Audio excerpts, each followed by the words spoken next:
Well, good morning, church. Many of you all know that I actually started coming to the Auburn Church back in 2005. I had not been in church for probably 34 years. So some things happened in my life that brought me back home. So my testimony today is about how God was proving himself to me back in 2005. And I wrote it down so I could read it and be through it at a specific time. So excuse me for having to read it, but how many times have you heard people say, "How do you know God exists?" Back in 2005, I started attending the Auburn Church, and I had started keeping the Sabbath. Not long after that, I was asked to work on a Friday night. I had wired a local company here in town. I had wired their main computer room a few years earlier, and they were going to change out the batteries on their UPS system. And I'm sure lots of the IT guys in here know what a UPS system is. And they wanted me there just in case something was to go wrong. Well, without thinking, I told them, no problem, I can always use the overtime. Well, when Friday night rolled around and I was at the job for about an hour, it dawned on me that I was working on the Sabbath.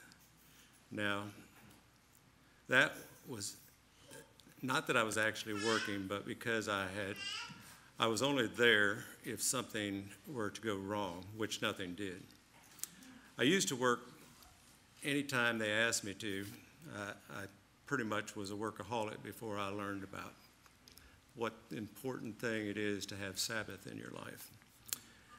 So I felt so bad because not only was I working on the Sabbath, but I did not want to set a precedence with my company that I would work on the Sabbath in the future.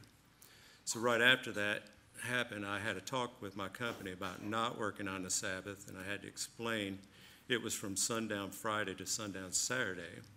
And God has continued to work this out for me. And it's been over 10 years now that he's been working this out. And if any of y'all have ever done construction, you know that that's a real hard thing to do, not working on the Sabbath. Even recently, the job that I'm currently doing, I've been asked to work almost every Sabbath since it started. And this has been going on over 2 months now. But I told them that I would not work. And I told them why I would not work. So I'm working on Sunday instead, you know, that other Sabbath.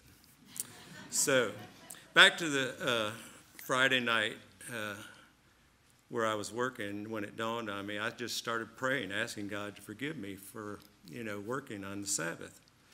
And, I just really felt bad about it. But a week later on Friday night, I was going to a meeting with a friend I was sponsoring. That's a whole nother testimony. I started telling him the story about working on the Sabbath before the meeting started. I was telling him that I had been thinking about just giving the money to the church that I had earned extra. But I kept thinking that I needed to do something special with this extra money I had earned. And just after I was about to get through telling the story to my friend, my phone rang. And it was a lady from our Auburn church at that time that was our community service leader here, and her name was Jenny Nethery. I know some of you all remember her. She told me about helping a family that was about to lose their house. Of course, at that time, I'm thinking, this can't be happening, She asked if I could pay one of their bills, and I said, sure. And I explained to her, what I had just been telling my friend. And when I asked her how much money she needed, it was the same amount that I had made from working that Sabbath. So I had goosebumps just like I have right now, and every time I tell this story. It's so cool how God works. Not only was he telling me, hey, we are cool, it was also a testimony to my friend that was with me. It was a testimony to Jenny. And at the same time, God had already worked out in advance all the plans for the family that needed help. This is just one of many experiences where God continues to let me know he's here and he continues to work in my life. So when people ask me how I know God exists, it just opens the door for me to share with them some of the many experiences that I've had. Thank you.